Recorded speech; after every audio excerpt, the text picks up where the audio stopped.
Have you ever walked down a city street and wondered what's really lurking just a few feet beneath your shoes? We're not talking about rats or roaches. We're talking about something bigger, something with scales and a whole lot of teeth. Yes, we're diving headfirst into one of the most enduring and fascinating urban legends of all time. The sewer gator. The story usually goes something like this.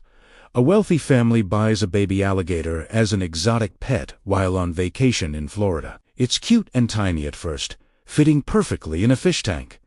But here's the thing about alligators. They grow a lot. Soon, the little pet isn't so little anymore. It becomes a hassle, a danger, a problem that needs to disappear. So, in a moment of panic, the family flushes it down the toilet, and down it goes into the dark labyrinth of the city's sewer system. Now, you might think that's the end of the story, but according to the legend, it's just the beginning. Down in the sewers, our flushed friend finds a new home. It's dark, it's wet, and there's an endless buffet of rats and city waste. The gator doesn't just survive, it thrives. It grows massive, pale, and blind from the lack of sunlight, becoming a ghostly apex predator of the underworld, occasionally surprising a sewer worker or two. It's a terrifying and brilliant tale. But where did it come from?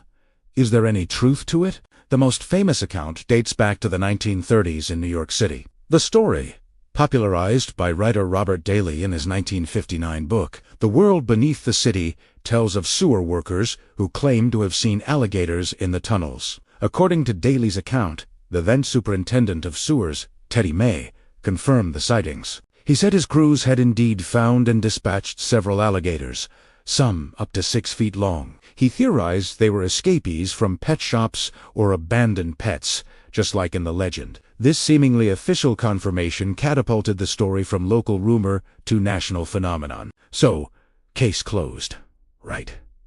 Well, not exactly. While Teddy May's account is often cited as proof, many historians are skeptical. There's very little concrete evidence beyond his anecdotal claims from decades ago. No photos, no official reports, nothing solid. Could he have been exaggerating, or even just telling a good story to entertain a reporter?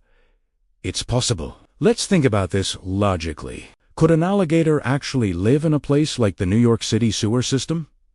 It's not as easy as it sounds. Alligators are cold-blooded reptiles. They need warmth and sunlight to regulate their body temperature. Northern sewers are incredibly cold, especially during winter. A tropical or subtropical animal like an alligator would likely not survive the harsh, frigid conditions for very long. Furthermore, the water in sewers is full of toxic chemicals and waste, which would be incredibly harmful to any animal. While they might find food, the environment itself is just too hostile. Despite the scientific improbability, the legend refuses to die. Why? Because it taps into our primal fears. The idea of a prehistoric monster living just beneath our feet, in a hidden world we created but don't control, is both terrifying and thrilling. It's the ultimate monster in the closet story. But for an entire city, it represents the untamed wild reclaiming a piece of our concrete jungle, and sightings, whether real or imagined, continue to pop up.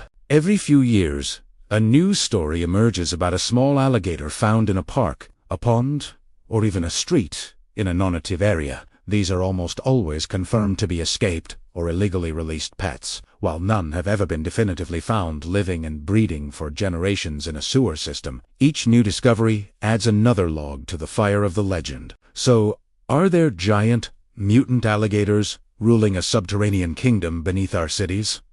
Almost certainly not. But the story of the sewer gator is more than just a tale about reptiles. It's a modern myth that reflects our anxieties about the unknown, the consequences of our actions, and the enduring power of the wild. It's a reminder that even in our highly structured world, there are still mysteries hiding just out of sight. What do you think? Have you ever heard a local version of this legend? Let me know in the comments below. And if you enjoyed this dive into the world of urban legends, don't forget to like this video and subscribe for more explorations into the strange and unexplained. Thanks for watching, and stay curious.